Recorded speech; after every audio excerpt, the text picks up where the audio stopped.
স্ক্রিনে দেখানো এই ইহুদি আলেম দাবি করেছে, দাজ্জালের সাথে আমার কথা হয়, নিয়মিত তার সাথে আমি যোগাযোগে থাকি।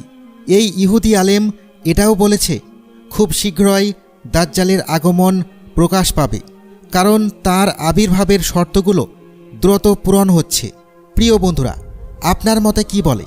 এই ইহুদি আলেম কি সত্যি বলছে, নাকি মিথ্যা গল্প বলে আমাদের বিভ্রান্ত করছে?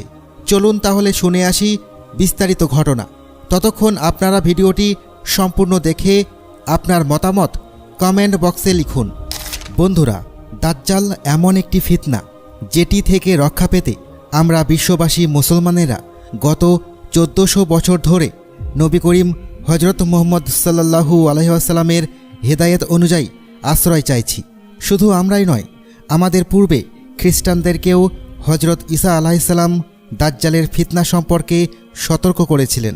খ্রিস্টানরা দাজ্জালকে খ্রিস্টবিরোধী এক ভয়ঙ্কর শত্রু হিসেবে দেখে এবং তার থেকে রক্ষা চায়। মুসলিম ও খ্রিস্টান উভয়েরই বিশ্বাস, দাজ্জাল আবির্ভূত হলে বিশ্বজুড়ে বড় ধরনের যুদ্ধ শুরু হবে। তখন সারা দুনিয়া এক গভীর অস্থিরতা ও ভয়ের মধ্যে ডুবে যাবে।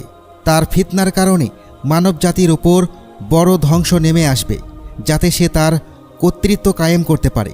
অন্যদিকে পৃথিবীতে একমাত্র ইহুদি জাতি দাজ্জালকে তাদের নেতারূপে গ্রহণ করে। ইহুদিদের মাঝে দাজ্জালকে অধিপতি দাজ্জাল নামেও ডাকা হয়। এছাড়াও তাদের ধর্মীয় বিশ্বাসে দাজ্জালের আরও অনেক নাম রয়েছে।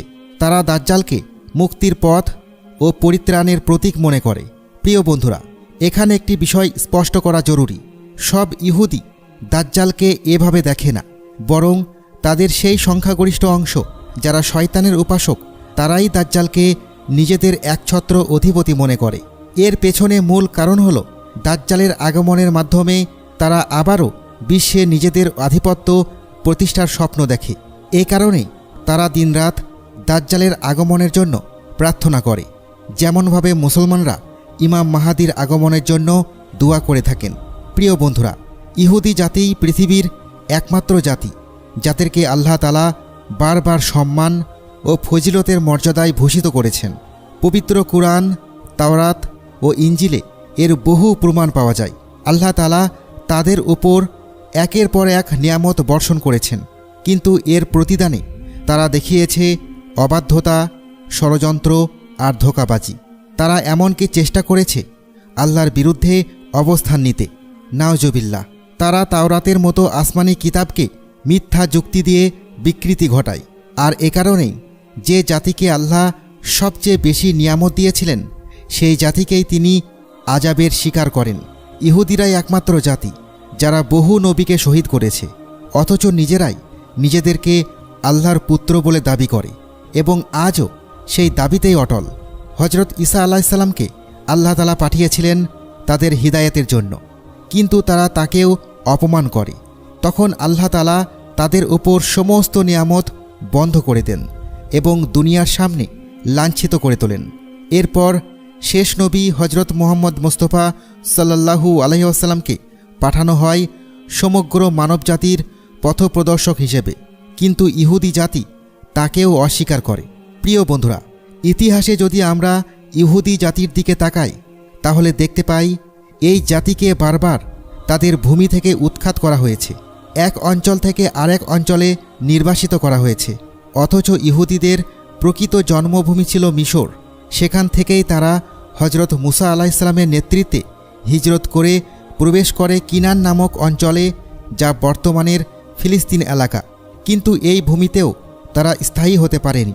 তাদের অবাধ্যতা, বিদ্রোহ আর জিহাদ থেকে বিমুখ হওয়ার কারণে আল্লাহ তাআলা তাদের শাস্তিস্বরূপ পাঠিয়ে দেন তিহ নামক এক বিরান ভূমিতে। এই ভূমিতে তারা পুরো 40 বছর ধরে দিকহারা উদ্ভ্রান্তের মতো ঘুরে বেরিয়েছিল। প্রতিদিন তারা চেষ্টা করত এই অঞ্চল থেকে বের হয়ে যেতে, কিন্তু ঘুরে ফিরে আবার সেই একই জায়গায় এসে পড়ত। এই ছিল আল্লাহর পক্ষ থেকে এক কঠিন শাস্তি, কারণ তারা বারবার আল্লাহর আদেশ অমান্য করেছে এবং হজরত মুসা আলাইহিসসালামের সঙ্গে সীমাহীন দুর্ব্যবহার করেছে। তবে বন্ধুরা, ইহুদি জাতির উত্থান ঘটে হজরত দাউদ আলাইহিসসালাম এবং হজরত সুলাইমান আলাইহিসসালামের যুগে। সেই সময়ই তাদের সামনে একটি স্পষ্ট বার্তা রাখা হয়েছিল। যদি তারা আল্লাহর একাত্মবাদে অটল থাকে এবং আর ষড়যন্ত্রে লিপ্ত না হয়, তাহলে তাদের দেওয়া হবে সমগ্র পৃথিবীর নেতৃত্ব। ইহুদি জাতির জন্য আল্লাহ তাআলার পক্ষ থেকে এক বৈধ প্রতিশ্রুতি ছিল। যদি তারা আল্লাহর পরিকল্পনা অনুসরণ করে, তাঁর প্রেরিত নবীদের আনুগত্য করে এবং তাদের শিক্ষামতো জীবনযাপন করে, তবে তাদের হাতে সারা দুনিয়ার নেতৃত্ব তুলে দেওয়া হবে। কিন্তু বাস্তবতা হলো, ইহুদিরা এই প্রতিশ্রুতির কোনো শর্তই পূরণ করেনি, বরং তারা শুধু আল্লাহর একাত্মবাদের প্রতি অবিশ্বাসী দেখায়নি, বরং বহু নবী রাসূলকে হত্যা পর্যন্ত করেছে। তবু তারা নিজেদেরকে এই পৃথিবীর একমাত্র যোগ্য শাসক হিসেবে ভাবতে থাকে আর স্বপ্ন দেখে সারা বিশ্বে নিজেদের একছত্র আধিপত্য প্রতিষ্ঠার। আর যখন তারা বুঝল আল্লাহর পক্ষ থেকে নিয়ামত বর্ষণ আর হচ্ছে না, তখন তারা সেই নেতৃত্ব অর্জনের জন্য আশ্রয় নেয় শয়তানের এবং শেষ পর্যন্ত দাজ্জাল, শয়তানের প্রতিনিধি, তার হাতেই নিজেদের ভবিষ্যৎ সঁপে দেয়। দাজ্জালকে মুসলমান এবং খ্রিস্টান উভয়ই আল্লাহর শত্রু হিসেবে জানে, কারণ তার আগমন হবে শয়তানের পক্ষ থেকে, আল্লাহর পক্ষ থেকে নয়। কিন্তু আজকের ইহুদি সমাজ, বিশেষ করে অধিকাংশ অংশ যারা শয়তানের উপাসক, তারা দাজ্জালকেই তাদের নেতা ও মুক্তিদাতা মনে করে। তারা বিশ্বাস করে দাজ্জালের আগমনের মাধ্যমেই তারা গোটা দুনিয়ায় রাজত্ব করবে এবং ইহুদি জাতির অধীনেই হবে সমগ্র পৃথিবীর শাসন ব্যবস্থা। এমনই এক প্রেক্ষাপটে যেমন মুসলমানদের আছেন মুফতি এবং খ্রিস্টানদের আছেন পোপ, তেমনি ইহুদি সমাজের সর্বোচ্চ ধর্মীয় নেতা হলেন রাব্বি নিশকানিস। ইসরায়েল সহ গোটা ইহুদি দুনিয়ায় তার অবস্থান অত্যন্ত গুরুত্বপূর্ণ এবং প্রভাবশালী। ইহুদি জাতি কখনোই কল্পনাও করতে পারে না যে তাদের পণ্ডিতরা মিথ্যা বলতে পারে। তারা বিশ্বাস করে তাদের ধর্মীয় নেতারা কখনোই মিথ্যা দাবি করবে না।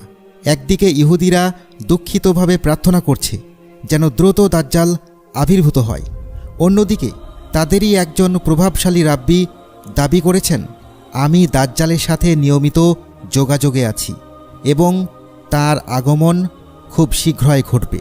এই প্রসঙ্গে তিনি আরও বলেন, যখন ফুরাত নদী শুকিয়ে যাবে তখনই দাজ্জালের আগমন ঘটবে। এটি আরও বিশদভাবে ব্যাখ্যা করেছেন ইহুদি গবেষকরা, যারা বলেছেন ফুরাত নদী শুকিয়ে যাওয়ার জন্য আরও বেশ কয়েক বছর সময় লাগবে। এই পূর্বাভাস অনুযায়ী দাজ্জালের আগমন সময়ের মধ্যে হতে পারে। এটা বুঝতে আমাদের আর কোনো উপায় নেই, কারণ শুধুমাত্র সময়ই তা নিশ্চিত করবে। ফুরাত নদী শুকিয়ে যাওয়ার সাথে সাথেই দাজ্জালের আগমন ঘটবে। আমরা আল্লাহ তাআলার কাছে দোয়া করি যেন তিনি আমাদেরকে ইসলামের প্রকৃত জ্ঞান দান করেন এবং সেই অনুযায়ী আমল করার তৌফিক দেন। আমিন।